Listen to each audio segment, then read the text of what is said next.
మనం ప్రతి సంవత్సరం సంక్రాంతి సెలబ్రేట్ చేసుకుంటాం. కానీ ఎందుకు సెలబ్రేట్ చేసుకుంటారో ఎప్పుడైనా ఆలోచించారా?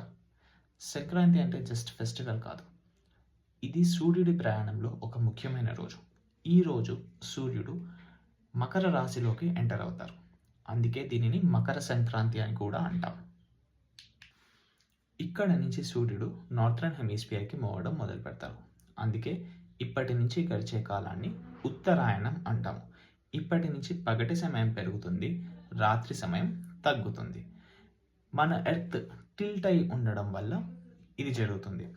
నార్థరన్ హెమిస్ఫియర్కి ఎక్కువ సన్లైట్ వస్తుంది, సదరన్ హెమిస్ఫియర్కి తక్కువ సన్లైట్ వస్తుంది. ఈ చేంజ్ వల్ల క్రాప్స్ హార్వెస్ట్ కంప్లీట్ అయ్యి నెక్స్ట్ అగ్రికల్చర్ సైకిల్కి నేచర్ సపోర్ట్ చేస్తుంది. ఇండియా లాంటి అగ్రికల్చర్ బేస్డ్ కంట్రీస్లో sun movement plus longer days ఫార్మర్స్కి హార్వెస్ట్ కంప్లీట్ అయిందని ఒక సిగ్నల్ ఇస్తుంది. అందుకే సంక్రాంతి సెలబ్రేట్ చేస్తాం. ఒక గ్రాటిట్యూడ్ కోసం సూర్యుడికి, నేచర్కి, ముఖ్యంగా మన ఫార్మర్స్కి. అన్నదాత సుఖీభవ. ఇది జస్ట్ ట్రెడిషన్ కాదు, సైన్స్, సీజన్స్, థ్యాంక్ఫుల్నెస్ కలిసిన సెలబ్రేషన్. కానీ ఒకటి ఆలోచించండి, అన్ని ఫెస్టివల్స్ డేట్స్ మారుతాయి, కానీ సంక్రాంతి మాత్రం ప్రతిసారి Jan 14కే వస్తుంది. ఎందుకంటారు?